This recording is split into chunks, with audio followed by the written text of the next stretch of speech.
Le nouveau président de la Chambre territoriale des comptes, Jean-Luc Lemercier, a pris ses fonctions hier en présence des hautes personnalités de l'État et du pays, dont le haut-commissaire Dominique Saurin.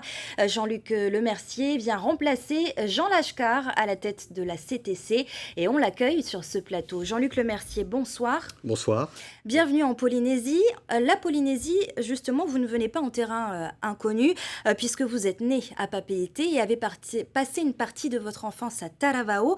C'est un peu un retour aux sources pour vous, mais cette fois à la tête d'une juridiction financière. Oui, mais cette partie sentimentale que vous décrivez est très importante.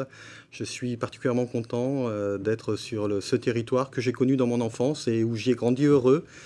C'est un attachement qui a été pris par mes parents lorsqu'ils sont venus sur le territoire et qui est tellement fort qu'ils m'ont donné un deuxième prénom qui est sur mon passeport, qui est polynésien et qui est Eva. Alors, vous présidez donc désormais la Chambre territoriale des comptes. Oui. C'est quoi la CTC? Vous êtes un peu comme des lanceurs d'alerte? Alors, des lanceurs d'alerte, mais avec des pouvoirs. Des pouvoirs de sanction pour les comptables publics, et puis une autre partie qui est une partie d'évaluation des politiques publiques du pays et de contrôle des collectivités du pays, des communes. Et donc là, c'est une partie autre que le lanceur d'alerte, puisque non seulement nous étudions le cas, mais nous pouvons avoir des conséquences. Ces conséquences sont simples, ça s'appelle les recommandations.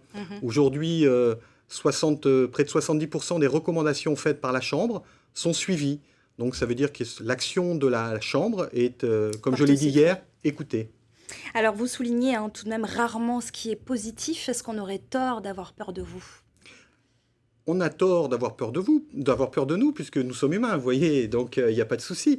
Mais je dois dire que c'est pas parce qu'on n'a pas de pouvoir absolu de sanction, qu'on a ce pouvoir de recommandation, que notre action est inefficace.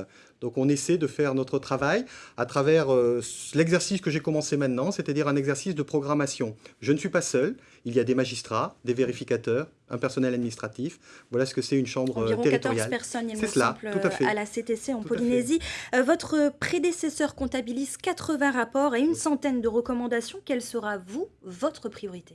Mon objectif, il n'est pas seulement quantitatif, il est, comme je l'ai dit, dans la programmation, essayer de programmer bien des collectivités ou des sujets qui sont des sujets à enjeu. Et là aussi... Lesquels, par exemple? Alors, justement, ma présence sur le territoire date de 5 jours. Et comme je l'ai dit à monsieur le haut-commissaire, eh bien, je souhaite avoir un dialogue avec le haut-commissariat, les juridictions judiciaires, les juridictions administratives, pour construire le programme sur 2 ans et justement déterminer assez rapidement quels sont les enjeux qui seront nécessaires pour améliorer l'administration du territoire. Il y a eu d'énormes progrès qui ont été soulignés par mon prédécesseur. Eh bien, on va y continuer et essayer d'être positif et de continuer dans ces phases de progrès. Alors la CTC qui donc émet des des recommandations qui sont donc suivies dans la majorité des cas, mais est-ce que vous suivez également les dossiers sur lesquels vous faites des rapports, certains dossiers brûlants? Alors, oui, de toute façon, il y a un suivi de nos recommandations pour voir si dans le temps, elles sont appliquées.